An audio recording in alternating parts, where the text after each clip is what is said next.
Hi, welcome to today's community chat. We're going to be focused on Autism Awareness Month for the next about 30 minutes. We have Dr. John Harrington, who I'm going to hop on in just a second, joining us today. And please put any questions that you have in the chat, and if we don't touch on it, I'll be sure to look at it. And then just to note, afterwards on wavy.com, there will be resource links and the article with this conversation if you're watching it at a later time. So I'm going to bring on Dr. Harrington.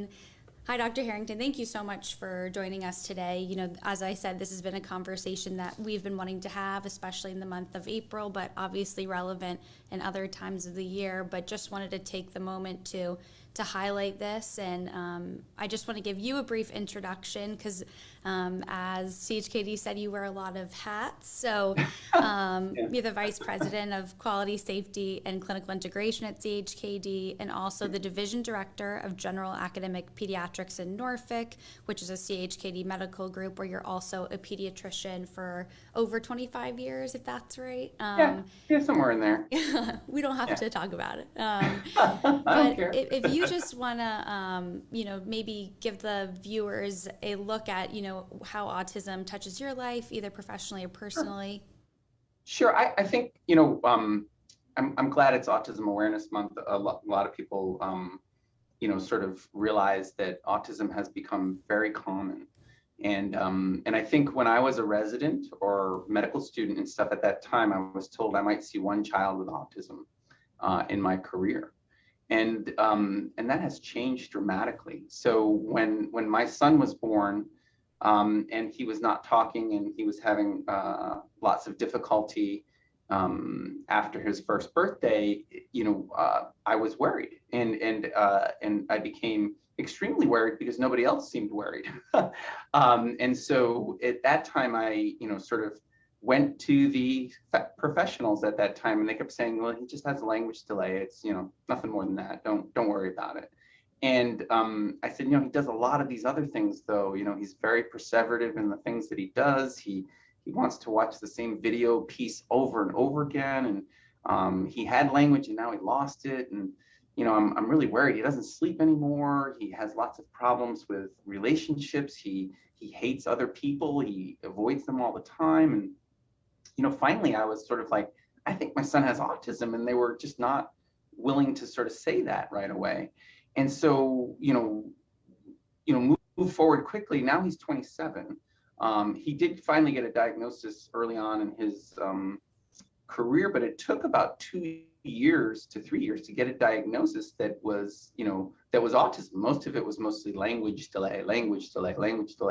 And I'm like, I kept saying he has autism. And so, so finally I realized, this was in 1997, 98, things started happening. There were a lot more kids getting diagnosed, and there was a lot more stuff going on in terms of the autism spectrum world. And I think one of the things that you found, which was interesting, was that, we had this thing called the DSM-4, and then it switched to the DSM-5, and that was in 2013. And we thought, well, now that we've really gotten these, diagnostic criteria set, we're going to start limiting the amounts of kids diagnosed with autism, because these new criteria are a little more stringent.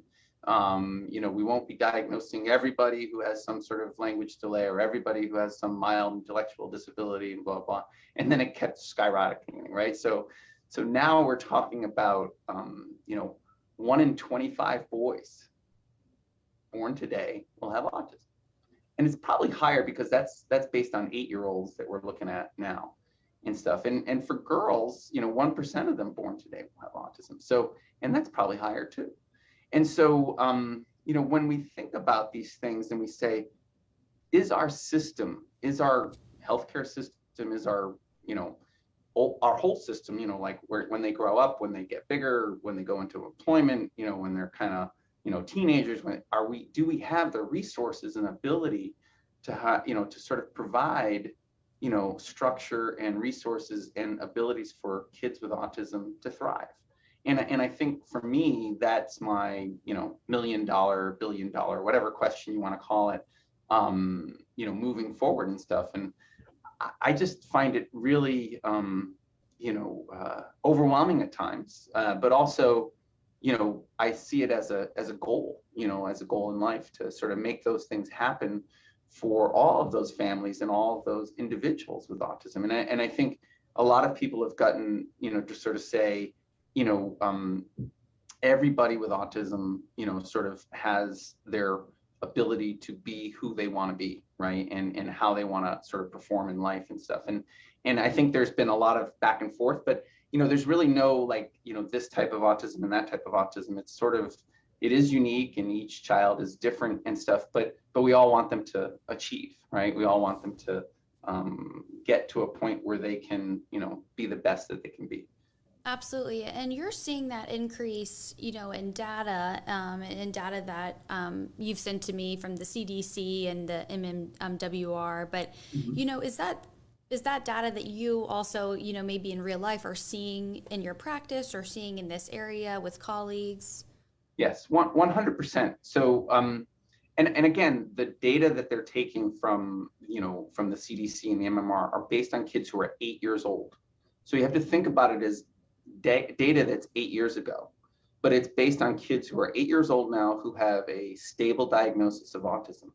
Now, if you said before the pandemic and after the pandemic, we're kind of seeing a bit of an increase in autism after the pandemic, at least from the perspective of practices and people sort of, even talking to me and stuff.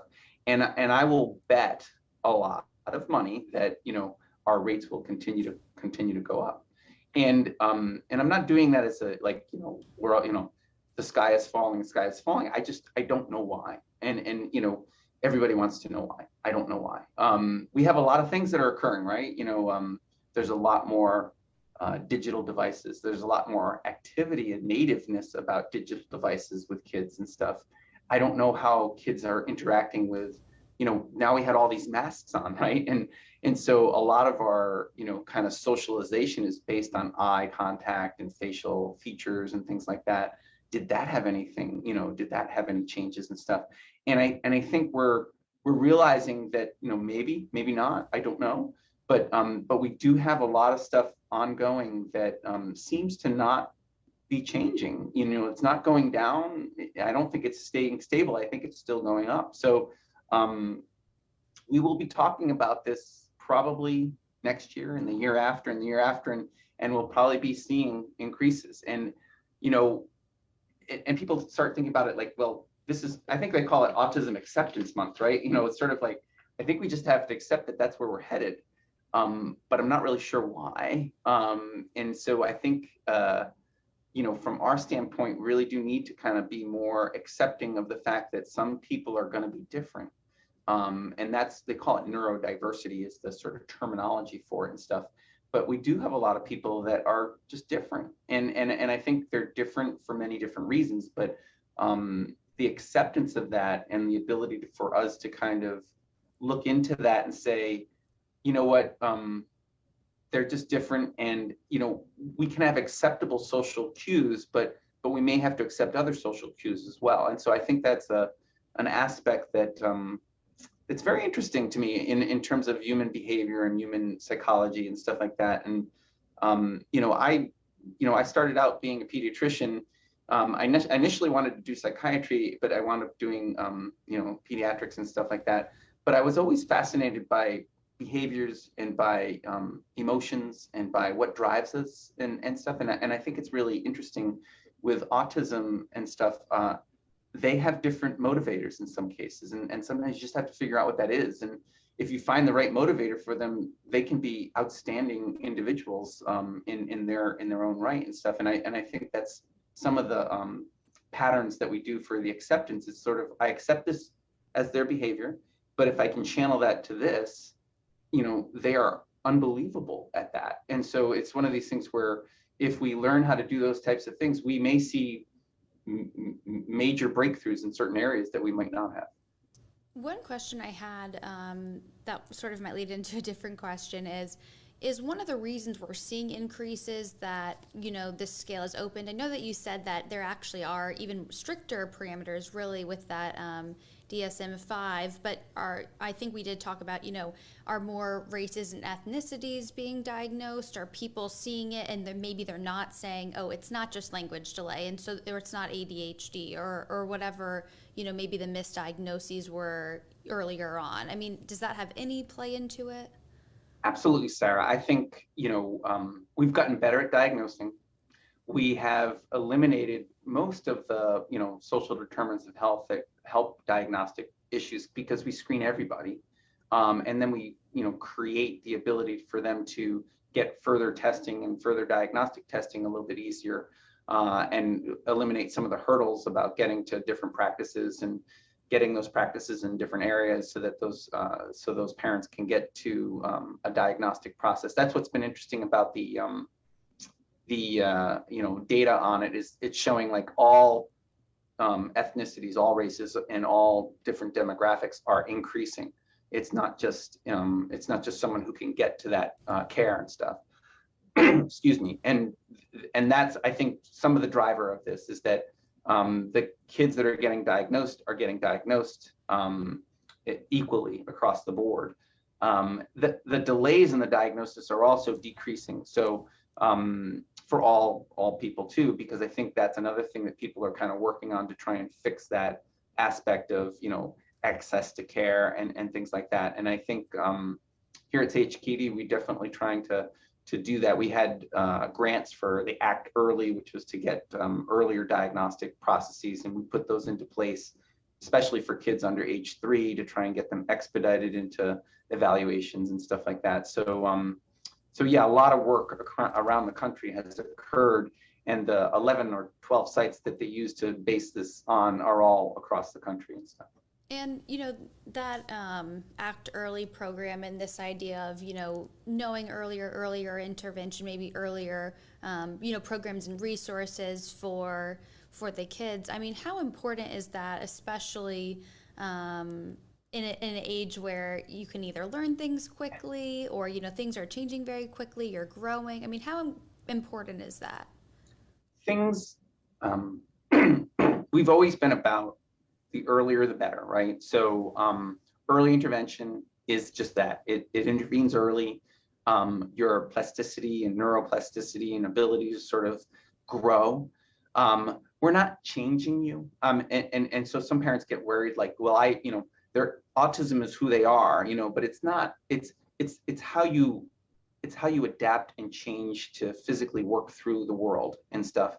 And so, my son really didn't talk until like he was 3 years old, and even then it was just a few words. And but it started with someone who was doing, I guess, ABA type therapy, which is applied behavioral analysis and stuff. And not that I honestly, you can say one therapy is better than the other or whatever. And I always said, it's not the therapy, it's the connection that your child makes with that therapist and in your parents and stuff like that, and whoever is interacting, that really makes the difference. And so, you can say, oh, it's this type of therapy, it's that type of therapy. It really is, does your child make a connection with this person?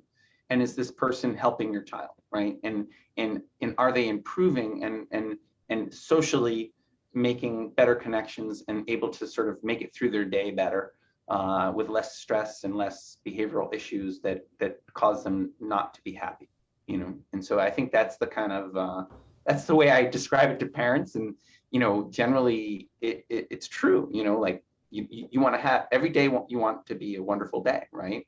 And so it's one of these things where if you can make it that much better, even if it's like 20% better, that's better, And so it's a process. And if you told me that my son would be working today and he would be on his own for like 12 hours down at a shipyard with a bunch of other guys, loading ships on a dock and stuff, I would have said, no way, but now he does, and he likes it and he enjoys it and he makes pretty good money.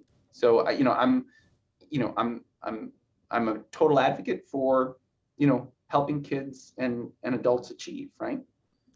And you said this with your son, you were sort of talking about some of those signs maybe you noticed earlier on that made you think of autism. I mean, for parents out there who perhaps, are having kids or going to, I mean, what are some signs that they should notice? I know that you said maybe it's different in girls and boys, but what are some of those signs that maybe you should bring up to a pediatrician? So definitely, most of the signs that we see, parents have trouble seeing them early on, meaning like in 6 months, 8 months, kids may not have any signs, right? But they also may. There's some studies showing that they may. But generally around that 1 year age, kids should be saying something. They should be saying mama, dada, ball, baba, something, right? If they're really not saying anything, then they definitely need at least a hearing test. I've had 2 or 3 kids who were diagnosed with autism who couldn't hear, and deafness and autism can look similar early on. So definitely just get their hearing checked, make sure that they have good hearing, and then move on, right? And so that's one aspect. The second thing is poor eye contact. Like they don't look at you, they don't respond to their name. Like almost all of us respond to our name, even when we get older and we're on an elevator and someone says, "Hey, Sarah," but they're talking to the other Sarah, you are still going to turn and see if that person is someone that wanted to talk to you.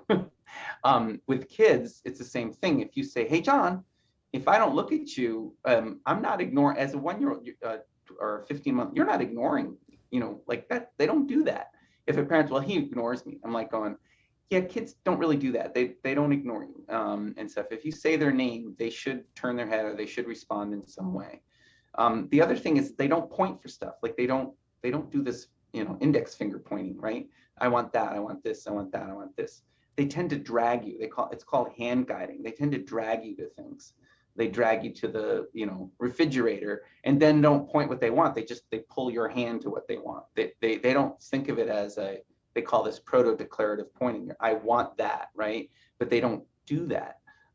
They actually just use you as like as a robot to do stuff for them, right?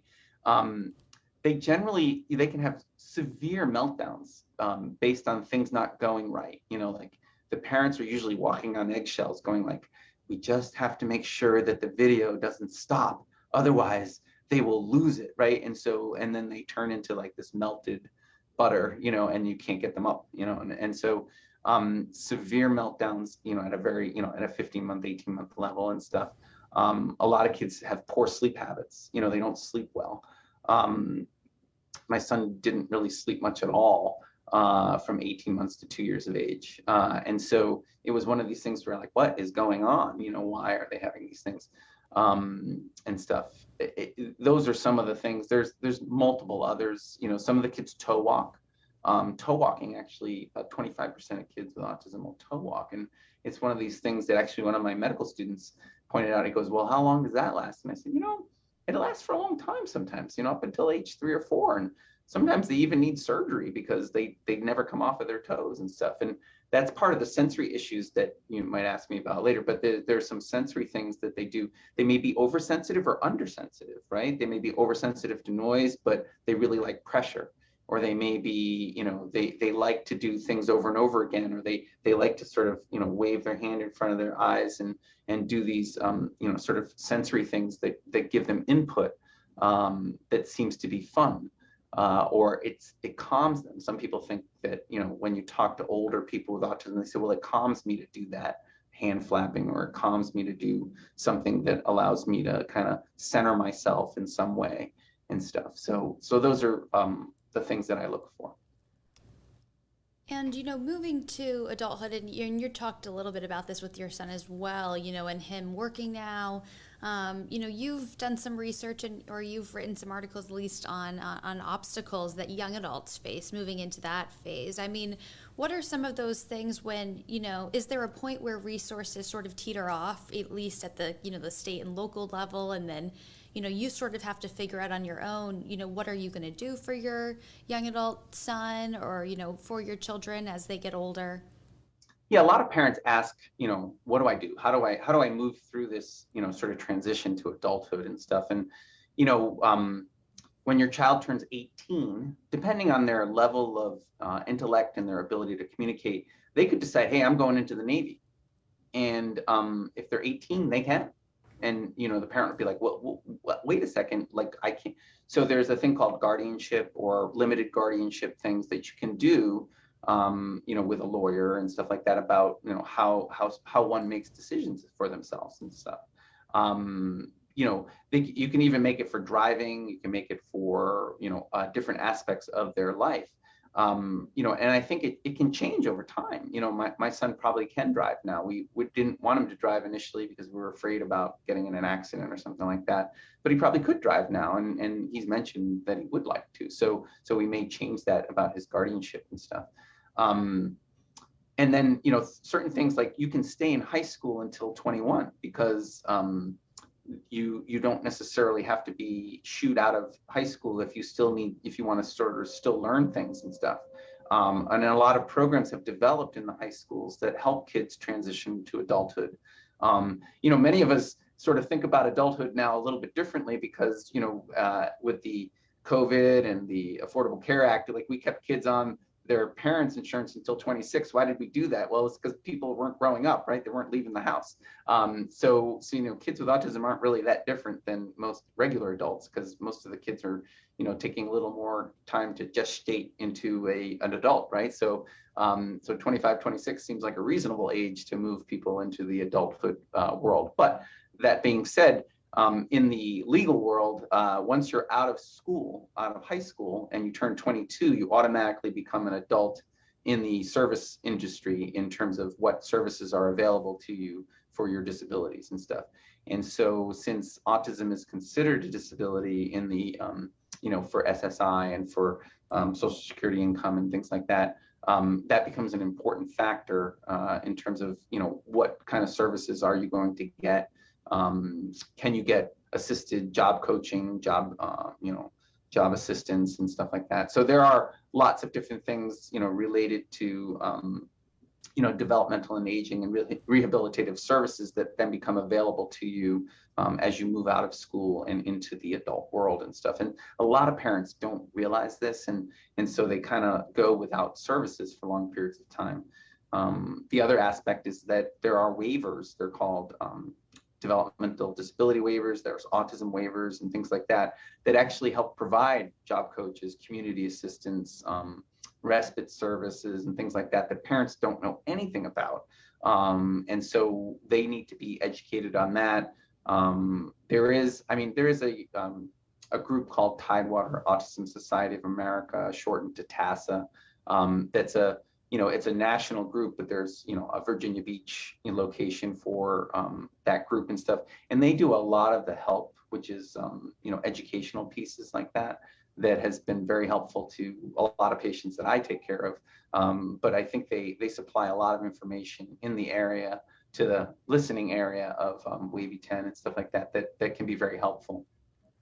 And, in terms of, local resources and the way, things maybe have evolved in the last 25 years or so that you at least have been, aware of it with your son. I mean, how do you feel locally it is, like, especially with your son working and all? Do you see in your patients or in different people that maybe their perspective of somebody with autism has changed? Do you think people are a little bit more maybe welcoming? I know that there are some celebrities now that have also talked about, whatever support need they are, like they have found that loved ones or themselves have fallen on the scale. I mean, what are some of those things that you've noticed, maybe that have evolved?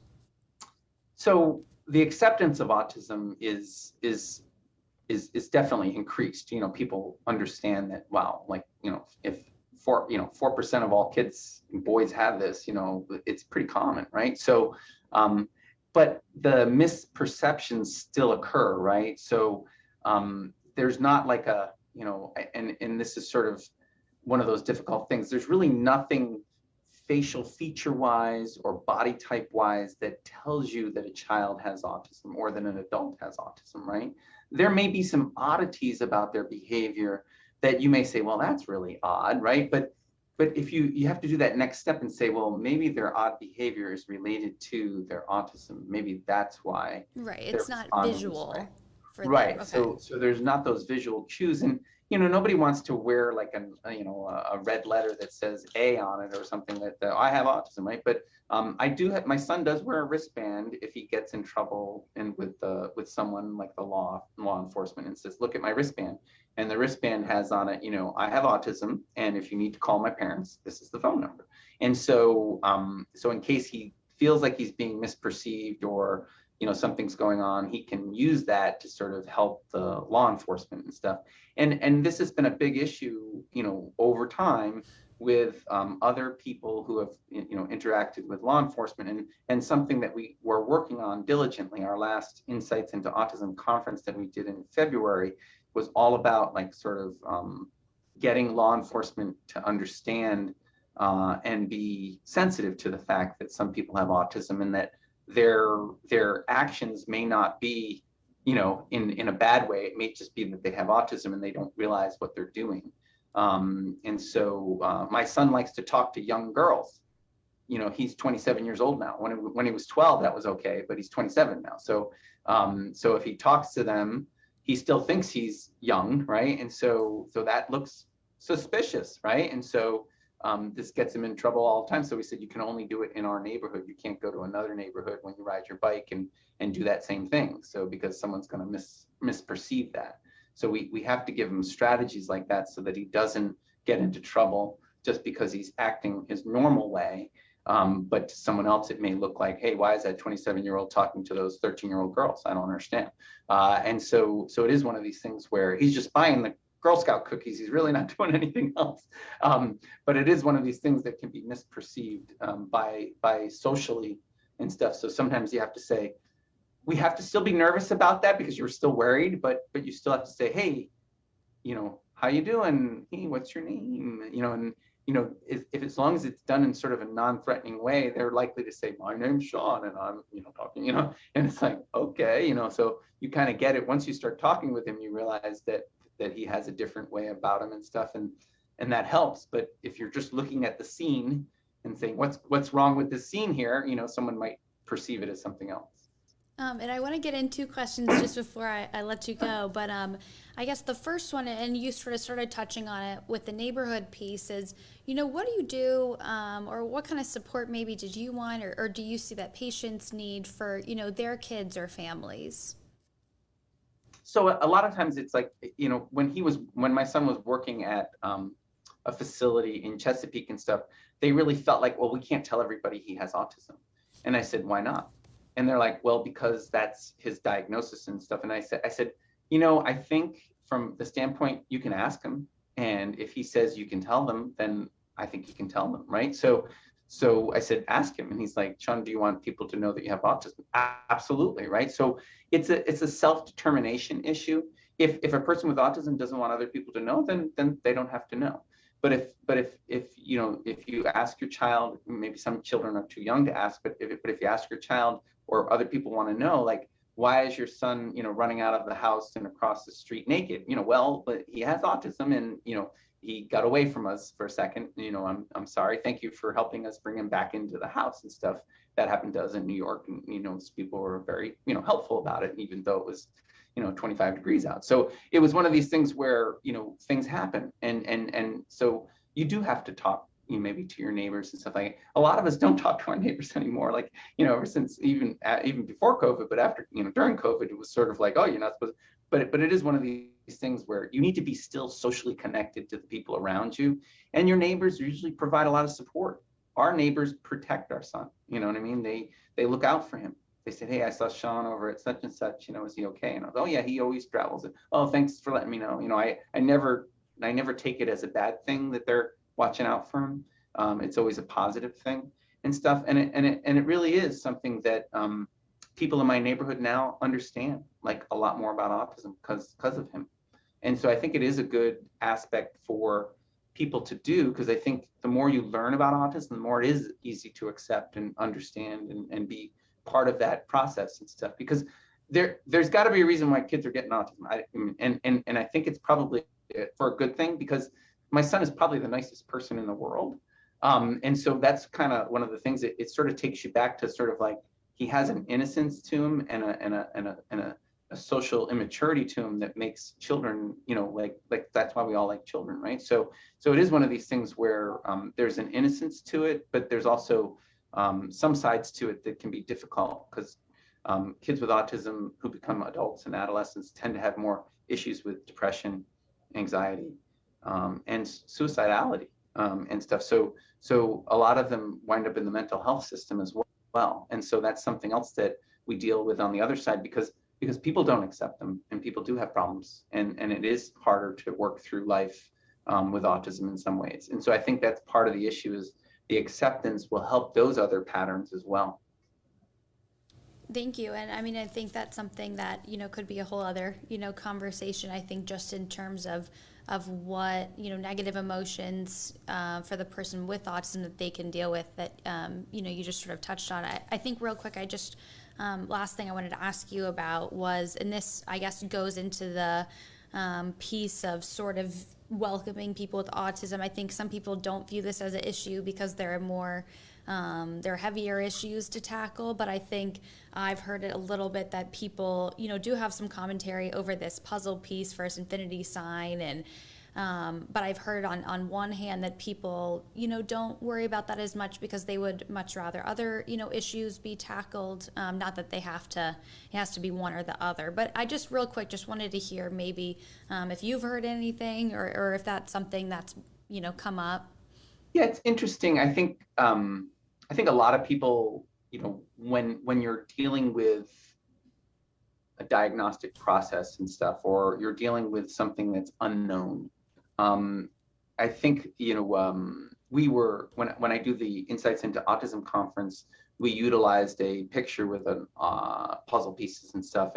And one of our people that was coming to the thing said, hey, you guys are a little bit out of touch. They're no longer using the puzzle pieces and stuff. And it was, I was surprised, and I was like, oh, I didn't know that. And so, because I never knew the generation of what the puzzle pieces were about, everybody has a different impression of symbolism, right? So the puzzle pieces were like, yeah, when you put all the pieces together, everybody does well, right?